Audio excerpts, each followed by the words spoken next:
पुरनिया मन बांधिब परा। हाँ गोली मारेगा मारेगा कौन भी मारेगा ना। हाँ तुम क्यों भागा है? गोली मारो। हाँ मारेगा, भागने से मारेगा, सीधा मारेगा, मारेगा तुमको, मारेगा गोली मारेगा। हाँ भागने से तुमको गोली मारेगा। तुम चोर साला, सिनेमा हॉल में भी चोरी किया है ना कुत्ता। हाँ मादर साला कुत्ता तुम साला, तुमको आज सुबह भी तुमको पकड़ने वाला था, भागा है ना तुम पीछे से। हाँ कुत्ता अभी तुमको लेके जाएगा, थाना लेके जाएगा। रुको रुको, बैठो बैठो, नंगा लेके जाएगा, ऐसे लेके जाएगा, ऐसे लेके जाएगा।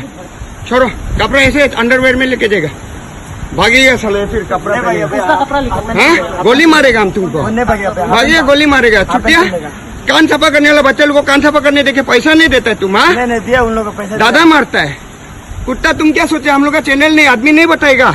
हाँ तुम साला उस दिन चोर किया था, तुम चोर किया था ना। ना तुम किए कि नहीं बताओ।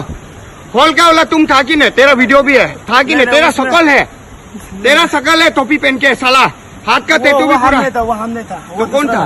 तेरा दोस्त। हाँ तेरे दोस्त ना। अभी तुम नहीं निकालेगा कि निकालेगा उसको? निकालेगा कि नहीं? हाँ गोली मारेगा, मारेगा।